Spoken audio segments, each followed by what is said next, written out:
Welcome to this lecture 9 of the economy crash course. So in the previous video, we've discussed about the financial intermediaries need, and we have talked about the various kinds of banks and the banking system. And in today's video, like already discussed, we'll be talking about NBFCs and non-banking financial intermediaries, the kinds, etc. But before that, a small update on one of the banking issue that we have not discussed in the previous video. So the update is, when we discussed about RRBs, there is one point that I did not mention. RBI has previously not allowed RRBs, that is the regional rural banks, to access this liquidity adjustment facility and marginal standing facility. Now, what are they? They're already discussed in the previous video, the link for which will be put in the description box below. Please go to that. Some important criteria for payment banks. This topic can also be a potential prelims question. So just remember this criteria, that payment banks obviously cannot give loans. Loans are not allowed. So what do they do with the depositors' money? They invest 75% of that in government securities and 25% in other banks. There are certain other criteria for payment banks also. At least 26% of the investments in the payment bank should be by Indians. And also, if there is a confusion regarding what a payment bank can do, they can obviously sell financial products. They're not trying to give loans to raise money. So they can sell financial products like insurance, etc. So these are the points that you have to remember. Now we will move on to the non-banking entities. The basic reason why non-banks came into existence is because the banks were not able to give loans to certain sections of our economy, and the major reason why they were not able to give these loans is they can't endure for a very long term. So these companies saw an opportunity in mobilizing monies for certain segments of our economy, and that is why they have a different scheme of working, and therefore they charge higher interest because they have to work harder to mobilize money from different sources. So the major fundamental difference between non-banking financial companies and banks is that they can't accept demand deposits. This is the main characteristic feature of NBFCs. Now, if you want to think about the reason, demand deposits give a lot of volatility for the company, and therefore, the very nature of NBFCs requires stable finance for a very long term. Now, suddenly, if a depositor comes and asks money, and if that money is stuck in a infrastructure project, which is a long term project, the company may not be in a position to pay it back. So this is just one of the scenario. There are a lot of varieties of NBFCs. For example, you have the investment and credit companies, which are focused on mobilizing the funds for a company and investing in that. Housing finance companies, like the companies which give loans to uh, buyers who want to buy houses. Or you can also have infrastructure debt funds. So for a fixed percentage of interest, these companies will give loans to those companies which are involved in building infrastructure. Otherwise, you can also have account aggregators. Now, what do you mean by this account aggregators? This is a very latest example also. Say, for example, you have your demat account through which you are investing in stock markets. You have a bank account.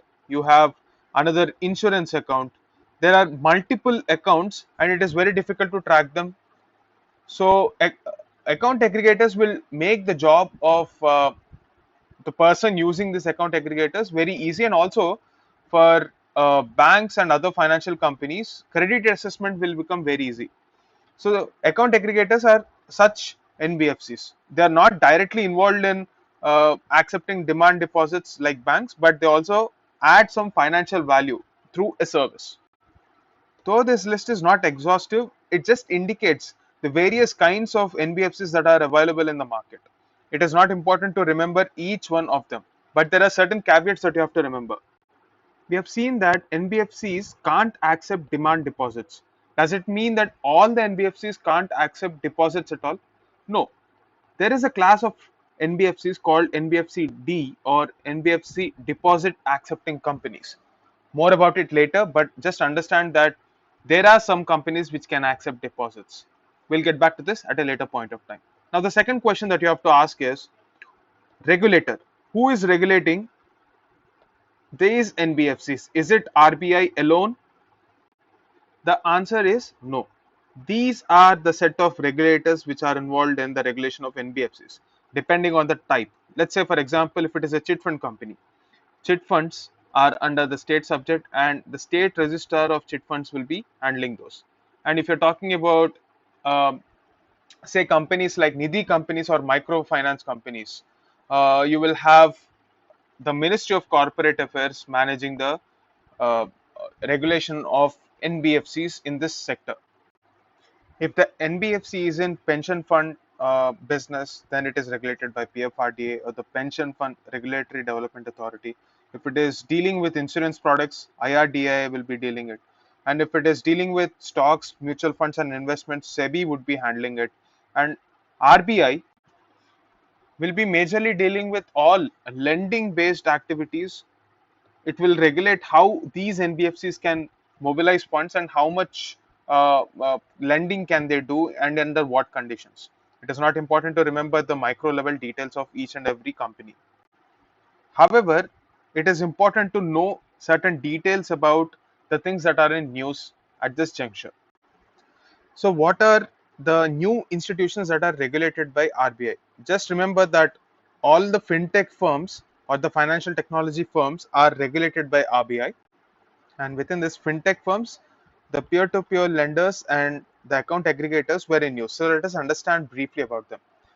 Just like in the case of e-commerce, which connects the sellers and the buyers, there are certain platforms which will connect the lenders as well as borrowers. Let's say, for example, you're a person earning 1 lakh salary and you have around 30,000 worth 30,000 worth money lying in your account. So you want to ensure that you get the maximum return out of this, and there is a person who would need this 30,000, who is willing to pay more interest, but you don't know if this person is trustworthy or not. So these platforms, like say for example Credment, will do all the data analytics and the background checks and give information about the credit worthiness of the borrower. And if cred verifies that the borrower is indeed credit worthy, you can safely give the loan to that person and earn an interest. Cred will be taking some amount of brokerage for this. So this is how P2P lenders would work. This is one set of companies which are rising up now and under the ambit of RBI. You just have to understand that. Now let us look at the account aggregator framework. Now what exactly is this? We have already discussed this, but let us discuss more elaborately. In 2016, RBI recognized a new class of NBFCs called account aggregators. Basically, what they do is they share information between regulated entities, that is, banks and non banking financial companies. So, for example, let's say a bank wants to give a loan because ultimately that is the business of the bank, but it is not sure about the credit worthiness of the person who is asking money. Depending on the various parameters that account aggregators work on, they share the data from all the possible sources based on a transparent and protocol based framework which is designed under the data empowerment and protection architecture. Just remember this, it is called DEPA or data empowerment and protection architecture, where there is a free flow of information and it is also safe. This will improve financial inclusion because access to credit is one problem, and a lot of people may not have a lot of properties to mortgage. In such kind of scenarios, account aggregators will help. This is another class of NBFCs that is in use, so we have to know about this.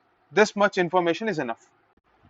Even though we discussed that RBI regulates only a few non-banking financial companies, the point is all the NBFCs should be registered with RBI. Under the RBI, there is one department called DNBS, that is the Department of Non-Banking Supervision.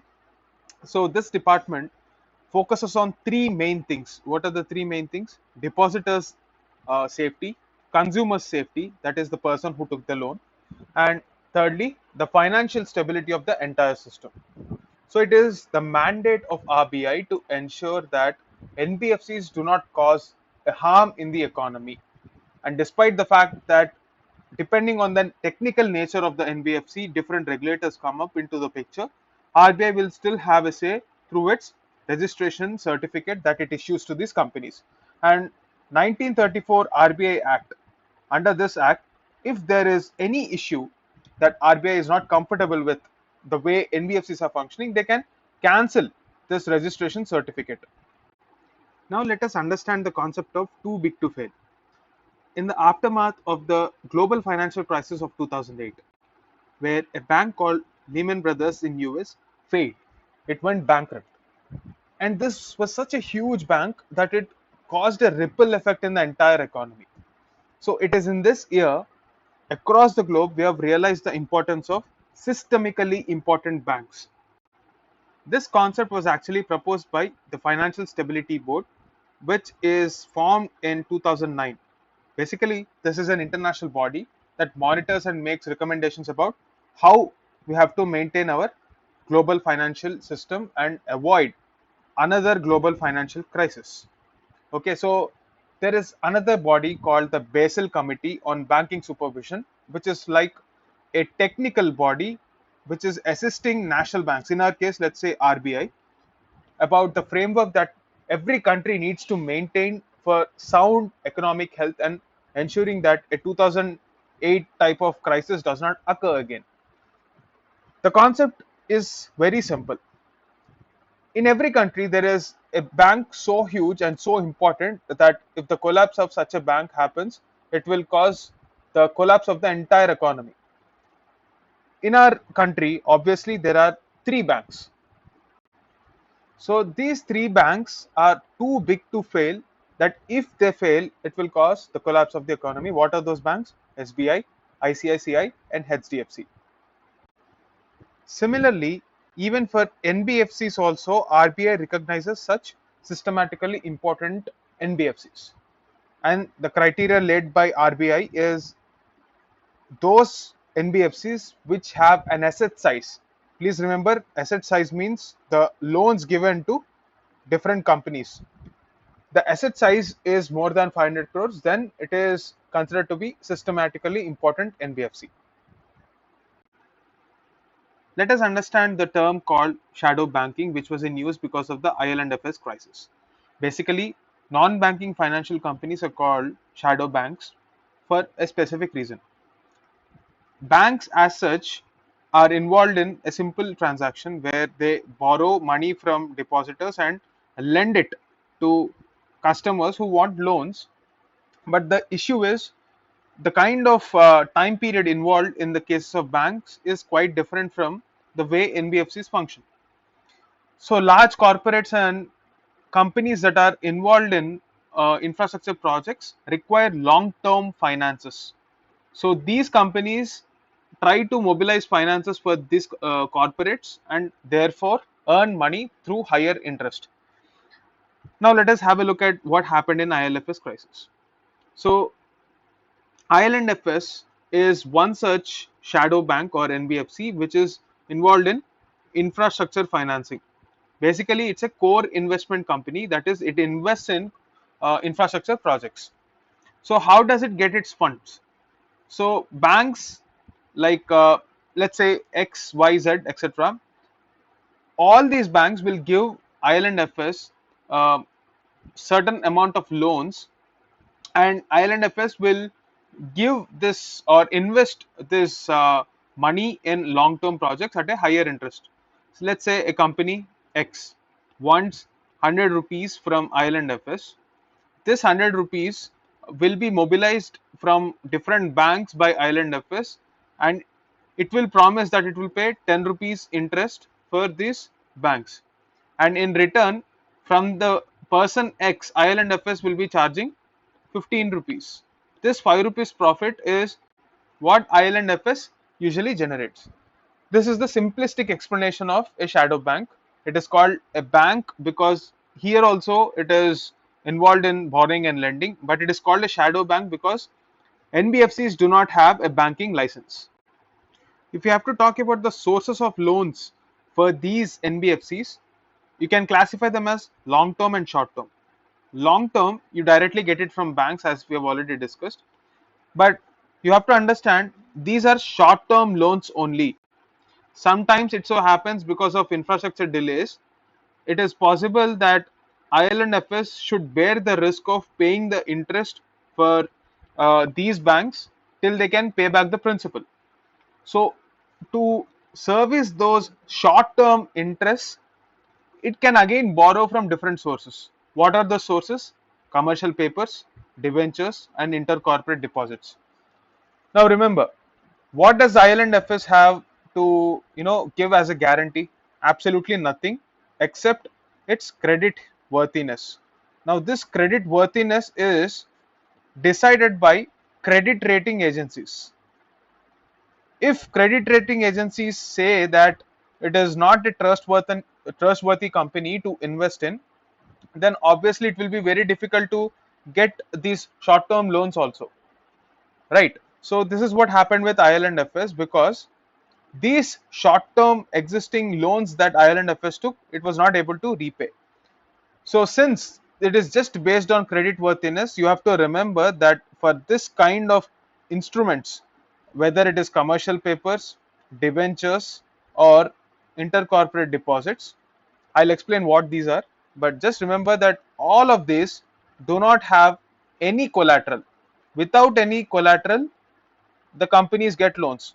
So since the person or the organizations which are giving this kind of short term loans are incurring a very heavy risk, credit rating becomes all the more important. So commercial papers means a short term loan given by the private sector without any collateral.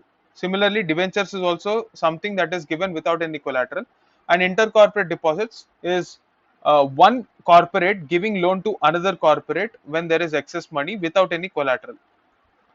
What is the incentive for this short term lenders is that they get higher interest in the shorter term because they are incurring this risk. They just take the credit worthiness of the organization and take this risk. Now it so happened that in the IL&FS crisis, this organization failed to service the short term debt, which actually snowballed into a larger crisis after a few years. So it so happened that in 2018, it failed to service the debt it took from SIDB, and this amount was worth 1,000 crores. After this, it was followed by default in a lot of other loans that it took from different organizations. So AAA, which was the highest rating given to IL&FS, was actually downgraded to D, which is very poor.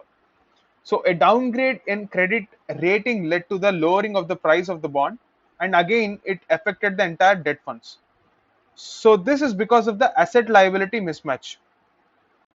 What do you mean by this asset liability mismatch? IL&FS is actually borrowing more than it can actually pay back. Actually, what happened was RBI asked banks to stop from refinancing even the short term debts, because it is a huge risk to the entire banking system. If banks continuously give loans to IL&FS and if it is defaulting and if it is not working hard, then how else will IL&FS pay back that money?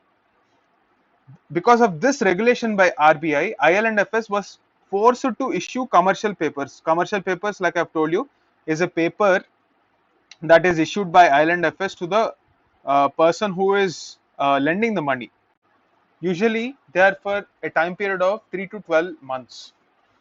Similarly, intercorporate deposits and debentures. So, IL&FS used all the available avenues for servicing this short-term debt or refinancing. And when they failed, the entire system was under the risk of collapse. So, what was the final debt that was incurred by IL&FS?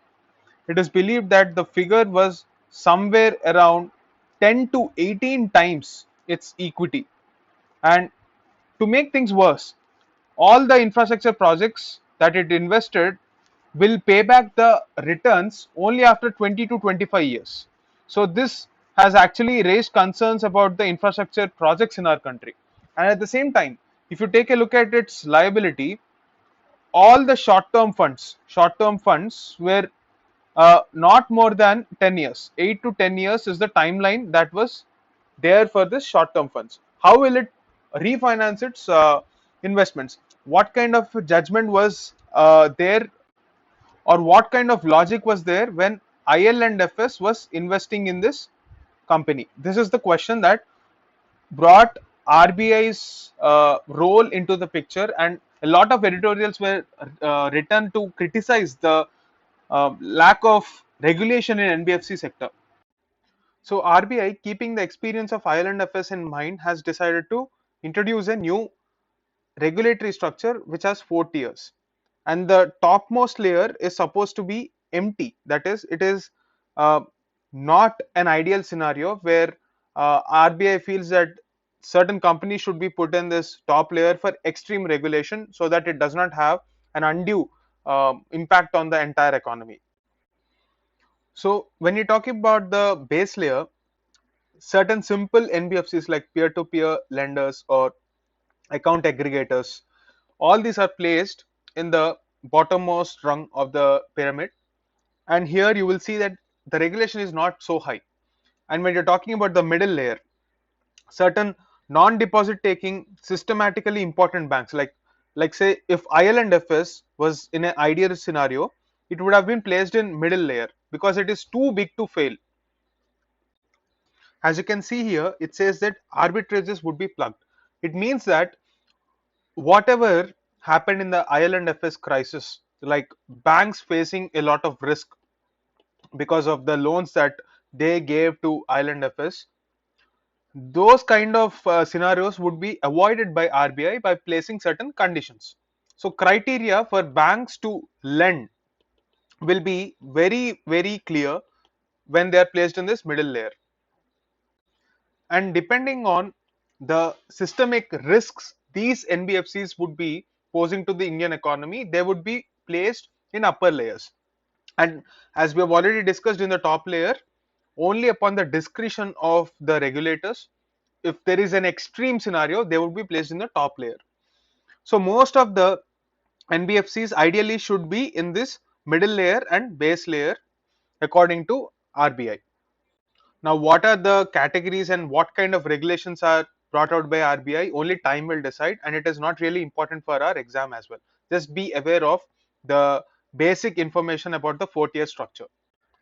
One more important point is regarding the classification of non-performing assets. Usually, when companies do not get their due even after 180 days, we are only talking about the NBFC sector at this point of time. So if NBFCs do not get the money back in 180 days, it is considered a non-performing asset. Now RBI has actually planned to reduce this 180 days for NBFCs to just 90 days for all the companies that are placed in the base layer. In 2018, RBI came up with a concept called coordination of loans. Now, normally NBFCs have a very high risk in their operations, so they do their background checks very thoroughly when compared to banks. Banks have credit facilities, but they do not have the expertise sometimes to do the background check. In order to address the gap between NBFCs and banks, in order to achieve the objectives of the priority sector lending, what exactly is priority sector lending? We have made a separate video on that. Please watch that video by clicking on the link which is there in the description box below. So banks and NBFCs will share both the risk as well as the reward of uh, the money that they will pool together and give as a loan. So they will share their expertise, and this will help banks to reach the PSL targets. And NBFCs usually don't have ground level reach. They're always dealing with high level corporates or in a very unorganized sector. So it will help NBFCs find more customers, and banks will be able to reach out to their PSL target groups. In 2020, this coordination of loans concept is modified to include the Housing Finance Corporation, and now it is called as the co-lending model or CLM, co-lending model. Now, what is the objective here? To improve the flow of credit to the unserved and underserved sector of the economy. So recently, SBI went into a collaboration with Adani Capital, a NBFC, where 80% of the money is actually pooled by SBI and just 20% is pooled by Adani. In return, Adani will do the background research work and ensure the credit worthiness of the borrower. And this model is going to help Adani to reach to the grassroots level, and SBI will be able to fulfill its priority sector lending targets. So this co-lending model has actually helped a lot of farmers to buy tractors and other farm equipment. So this is about the co-lending model of RBI. So this brings us to the conclusion of all the important topics associated with NBFCs. Now we have seen the classification of banks as well as NBFCs. In the subsequent video, we'll be looking at what economic survey speaks about the performance of banking system in our country in the last 1 year, and we'll also learn all the associated concepts related to bad loans and the measures taken by our government in the last couple of years. That's it for now. If you like this video, please like, share and subscribe. Thank you.